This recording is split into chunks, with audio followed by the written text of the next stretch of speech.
But how is all this going to impact our own markets in India? What are the overnight cues and what are we expecting? We have a team of researchers joining in with us. We have Hormaz as well as Sudarshan joining in with us. Good morning, guys. And Hormaz, let me start with you because yesterday, surely, Nifty didn't do anything exciting, ended in the red. Today, what's the expectation? What are we watching out for? Well, the expectation is that there will be some bounce from lower levels, but then whether that bounce would sustain or not is a questionable factor. And as you mentioned that the Nifty ended lower yesterday, another day of losses, you just find reasons to sell off in this market. And that's what happened. The Nifty is now down in 7 out of the last 8 trading sessions.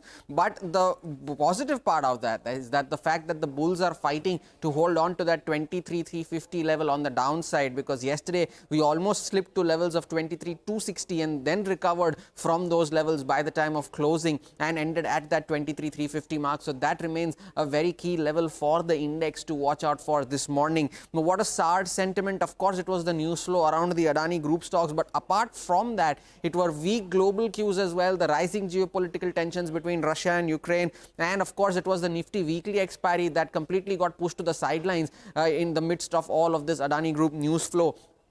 And it was, of course, they will be in focus today as well because they lost almost 2.5 lakh crore in market cap yesterday. Nearly all of the stocks seeing double-digit losses. Adani Green, Adani Transmission, all of them losses of anywhere between 19 to even 23% for Adani Enterprises. So we'll keep that in focus, and also particularly because late last evening, some more news flow emerged for the group saying that Kenya has scrapped the airport and potential airport and power deals with the conglomerate, so that we might have some reaction there as well. And as a result of this, there were also fears of PSU banks having exposure to the group. The PSU bank index was the top loser in yesterday's trading session. The REC too fell 5% over fears of the exposure today. Bernstein has come out with a positive note on that, saying that these are overblown. But for the week, the Nifty is down almost 1%. The Nifty Bank has been an outperformer, so that we look for some support from the Nifty Bank, particularly the heavyweight private banks, to lend some support to the index. Today, of course, it will be the sentiment around the Adani Group that will be key to watch out for, whether that will spoil any potential recovery prospects. And the underperformance from other heavyweights being Reliance, ITC, will that continue to add to the pain as well? And IT, will that continue? Because IT was one of the 2 sectoral indices that ended higher in yesterday's trading session. So will that lend some support? That remains to be seen. For now, the GIFT Nifty is indicating a gap up, but we'll see whether that gap up sustains as we move towards the close. Absolutely. Hoping that it sustains, Hormaz. Thanks for that. But let's move on and talk about important stocks that you should be keeping on your radar this morning. We'll start with Protean eGov. Now, we are seeing this stock is going to be in focus because NSE is going to be selling around 20.31% stake. The floor price of this is at around 1,550, which is at a discount of the current market price that you're looking at. Tata Power, that's another one to keep an eye out on. They've signed an MOU with Asian Development Bank at the COP29, which is taking place in Baku. This is mainly for exploring financing opportunities for key infrastructure projects. Estimated cost of this project is somewhere around $4.25 billion. SJVN, that's True Instant Focus. The company has signed an MOU with the Rajasthan government for development of 5 gigawatt of pump storage and 2 gigawatt of solar projects. Afcon Infra, that's the one to watch out for as well. We have the company that is declared as the lowest bidder for a project which is worth around 1,274 crore rupees, and this is by the Uttarakhand Project Development and Construction Corporation.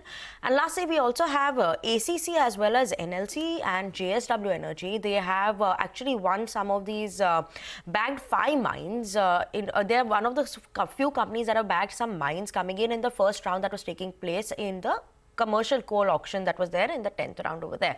So keep an eye out on all these 3 companies because they have backed some mines here. So ACC, NLC, JSW Energy. Lastly, Man Industries, that's also in focus. The company is to sell, divest or monetize. It's one of its assets, that is the non-core assets. And the non-core asset, that is MSPL, that had a revenue of around 203 crores in FY24. So keep an eye out on all these stocks today. But lastly, we have Sudarshan also, who's waiting by to tell us what is the world of FNO going to look like today. Sudarshan, good morning.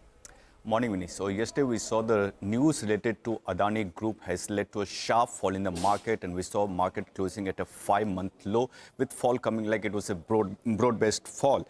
For today, GIFT Nifty is indicating a start with healthy gains, but again the major question is like, will we hold on to those gains that we start with. Talking about the flows in the cash market, FIs continue to sell. They have sold now for more than, they have sold for like consecutively 37 trading sessions. And yesterday we saw FIs selling more than rupees 5,000 crore. With DI's buy figure was more than rupees 4,200 crore.